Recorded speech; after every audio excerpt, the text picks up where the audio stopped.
green juice. Get some kale, girl. Papa ain't got nothing on me. I got kale, not spinach, bitch. Aloha, love cats and love kittens. I have come back from the dead. Things got a little crazy in my life with work as well, but I'm back today. I'm a grown-ass woman, but I went on grown-ass woman spring break with my family about a month ago, and I'm still posting those vlogs. One of my favorite viewers, AM, hi, what's up, girl? She asked me where the heck my April favorites are, and so I thought I would come at you guys with a favorites video.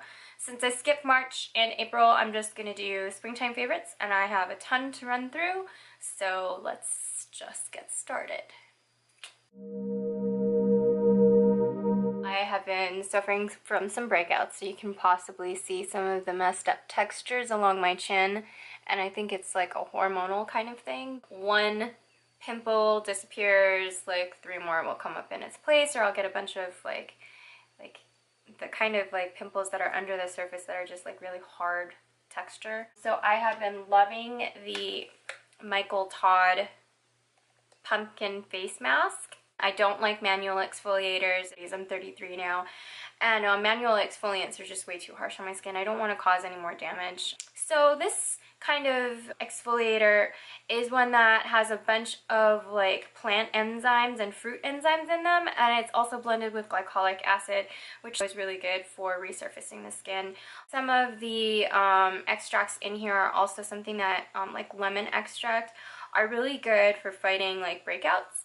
But there's also some like soothing extracts in here like aloe vera, which are supposed to help like soften the skin and stuff. So this has been really good. I use this about 1 to 2 times a week. I have a few other like brightening face masks and stuff, so I use those in combination with this once a week. Love it. It's great. Okay, so the next item I have been loving is this Estee Lauder Double Wear Light Stay in Place makeup. It is a significantly nice caramel yellow color. I am in the shade Intensity 3.5. I just think this is a gorgeous foundation. It's kind of like medium coverage. It blends into my skin so nicely. I think it has a little bit of a brightening property to it, but once it sets, it's on your face. So I bought this because I am going to be a bridesmaid in a wedding in June, and I wanted to test out something that could withstand my tears, and I think this is it. And in combination with the makeup, I have been loving my beauty blender. It looks disgusting, don't mind that, but I have been loving this to blend in my foundation around the corners of my nose, under my eyes. I spray it with my Rose toner and then just blend it in, and it looks flawless as flawless can be, given that my under eye circles are insane. And that I have been having breakouts, so I thought I would look for an acne serum. So I found this in Target, and it is a 1% salicylic serum that you just put on underneath your other serums and moisturizer, and it's supposed to help fight breakouts while you sleep. So I think this is awesome. On the hair front, I've been loving this. It's like a drugstore brand, but I haven't found this at Target. I get this at Sally's Beauty Supply. It's the Beachhead Surf Shake for Bodacious Waves. It's just basically a texturizing spray with sea salt base in it, and I love putting it in my hair to give it like a dry texture, because I am too cheap to go back and get the Oribe texturizing spray because I work part-time. Ain't nobody got money for that. On the fashion front, let's move on to fashion favorites, shall we? Because, yes, I have been freaking loving these sunglasses by Michael Kors.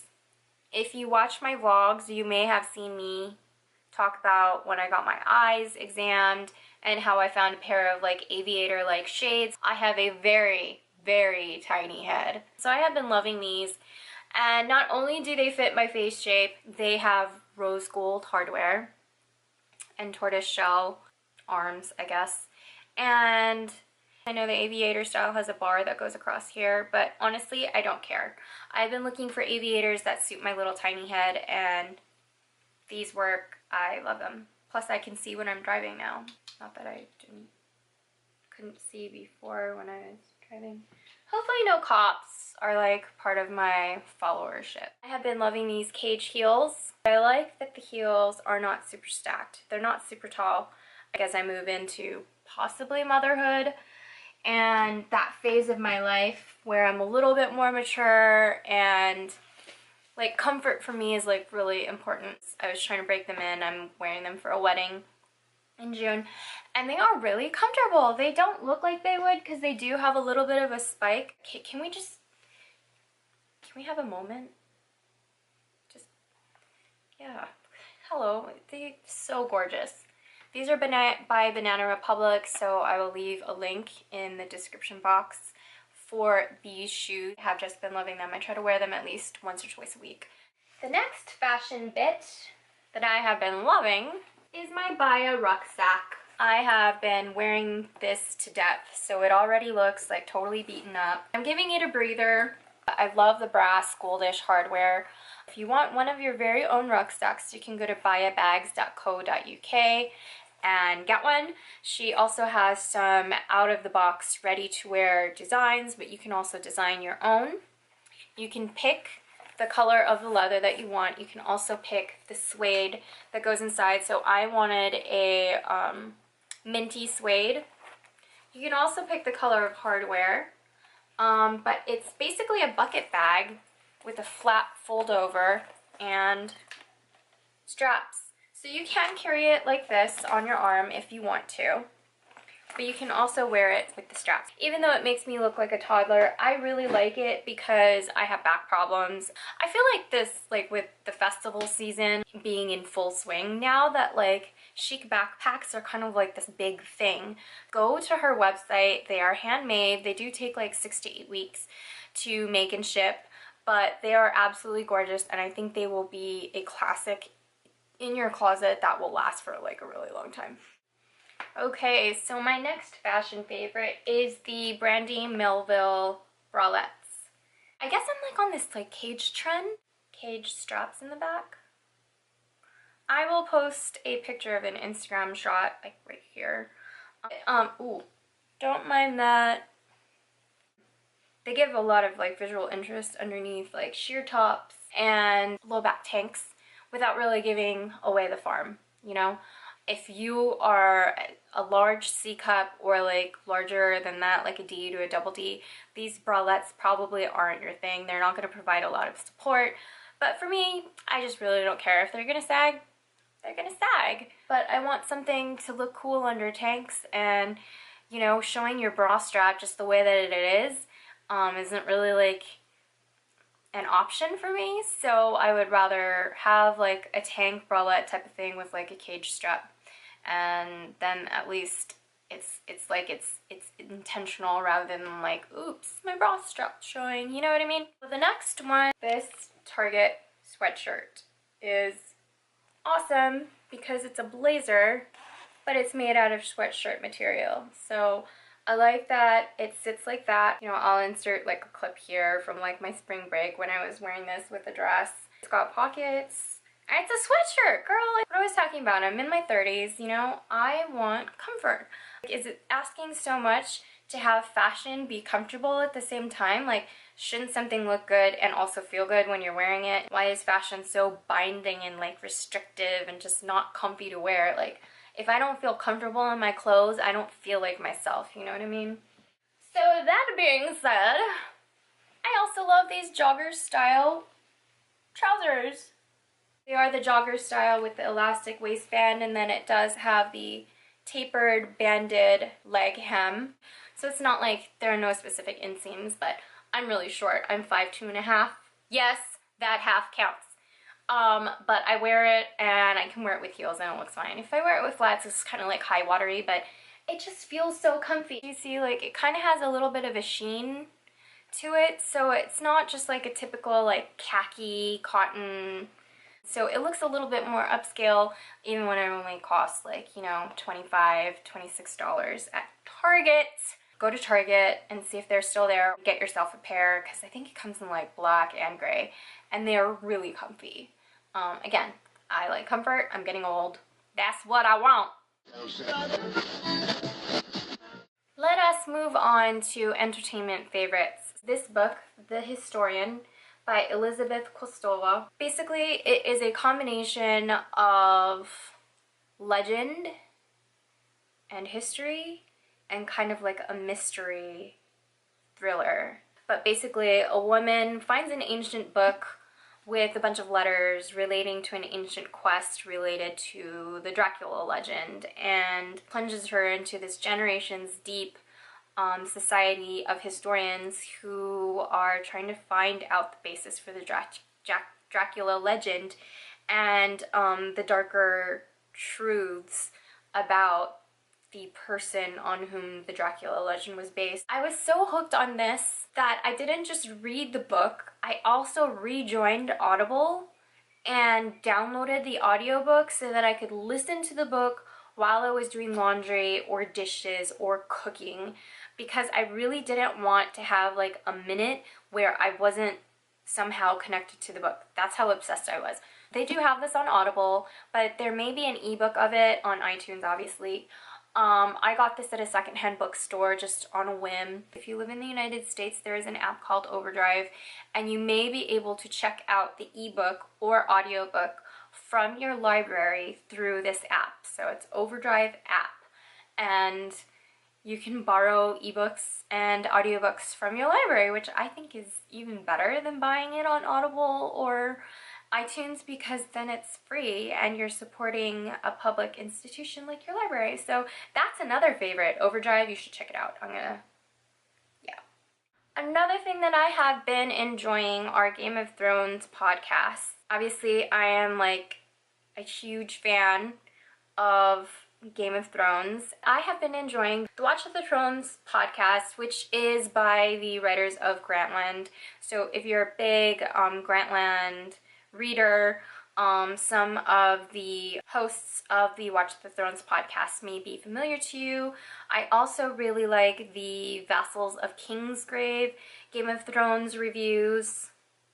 They call it Krakencast, I think, or Krakencast. Their reviews are really good because some of them are book readers, some of them are not book readers, and I think that is a nice balance between discussing what's the canon of the books versus the TV show and the changes that the TV show's made. So I think that's really interesting.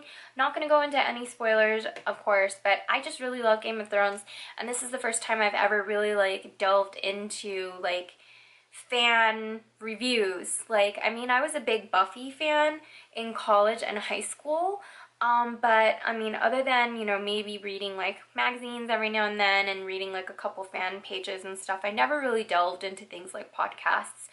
Although podcasting wasn't like a big thing like 15 years ago, but yeah, I'm just like immersing myself in the Game of Thrones universe, and I am loving every moment of it. Awesome. So if you're a fan, check it out. So I've been doing a lot of reading in the spring months. So you may have heard of this book from Tanya Burr if you are a Tanya Burr fan. Two people entrenched in a magical game of war, basically a war of magic, a competition. They don't actually know what the end game is, and it's all surrounding this like magical night circus that just appears out of nowhere, is in town, and only is open during the night. Intrigue and romance and magic and drama and a bunch of different characters enmeshed in this game, and nobody knows what the end goal is and what the winner wins, but they have to play until there is a winner. That's basically all I can tell you about it. It's a really good book. It was another one that I downloaded the ebook and the audiobook and was obsessed with listening to it or reading it until the book was done. So I highly recommend it. If you have access to Overdrive, I would recommend downloading Overdrive and seeing if it's available before you try buying it. But it's a really great book, and I would actually like to buy the physical book of it just so that I can have it on my bookshelf. It's that good. I want to end the video with my meh and Mrs. items. The very first one is going to be this Disney sponge. It's actually not dirty. This is very clean. I just cleaned it, but I thought would be a good in-betweener dupe for the Beauty Blender while the Beauty Blender was drying or needed to be cleaned. And it's fine. And while I was cleaning it, it like ripped. Hello, I'm a cheap ass sponge. Don't buy me. Okay, that was really bad, so whatever, but it like cracked open the very first time that I tried to wash it. It's just a little bit more dense than the Beauty Blender, so it doesn't blend as well. And for like an $8 like drugstore sponge, especially by a company like Disney, I would have expected a little bit more from this, so do not buy this if you see this at Walgreens. Save your $8! I downloaded the 50 Shades of Grey trilogy by E.L. James. Obviously, it's being turned into a hit movie trilogy. The movie was enjoyable, I guess. I mean, it was a little slow for my liking. I felt like Dakota Johnson's performance was a little lackluster. They have a much more playful relationship in the books than they do like in the TV show. In the TV show, he just like major stalker, but in the book, or not the TV show, the movie, in the book she's a lot more sassy, at least in her brain. She's not as mousy or as quiet as they showed in the movie. I still didn't like the book as much as the movie, and it is because E.L. James is a horrible writer. She repeats herself all the time. She repeats specific type of phrases. Her imagery is not very strong. Her powers of description are really terrible. Like, if she's talking about someone like, you know, stiffens and someone says something and they're taken aback, she always says, I blanched, or he blanched, not he paled, or he stiffened in anger, or he reared back in shock. You know, it's always like,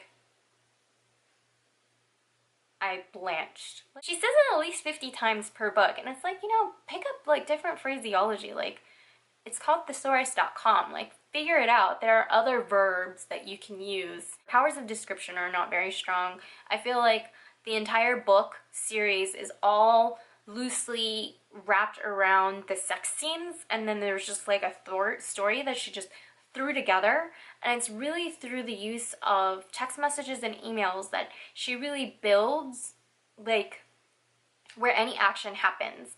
So it's like she's more like she's just like telling you through dialogue, and I feel like maybe she might have just been writing this specifically to turn it into a movie. So I mean, if you're into sex scenes and like erotica, then read the book, but I would say skip over the storylines because it's not a very strong story, and just skip straight to the sex scenes. It's like Nicholas Sparks, but like worse. And Nicholas Sparks is a really terrible writer. This is not literature by any means. It's never going to be one of the greatest novels of all time. Basically just for straight up entertainment value, if that's all you're in it for. And if you're apparently a perv like me, then maybe the sex scenes might be a draw for you. But if you're gonna waste like $30 on a book trilogy, I would say there are like way better books that you can buy. And with that being said, ending on such negativity, I am gonna end this video. I hope you enjoyed this like springtime favorites. Tell me what you guys have been enjoying. Let me know if you have any suggestions on future videos. If you haven't subscribed yet, please subscribe wherever, like, and share this video, and I will see you in the next one, because again, I cannot do anything without your support, and let's try to build something super awesome together. And I will see you guys in the next one. Rock on, love cats, aloha!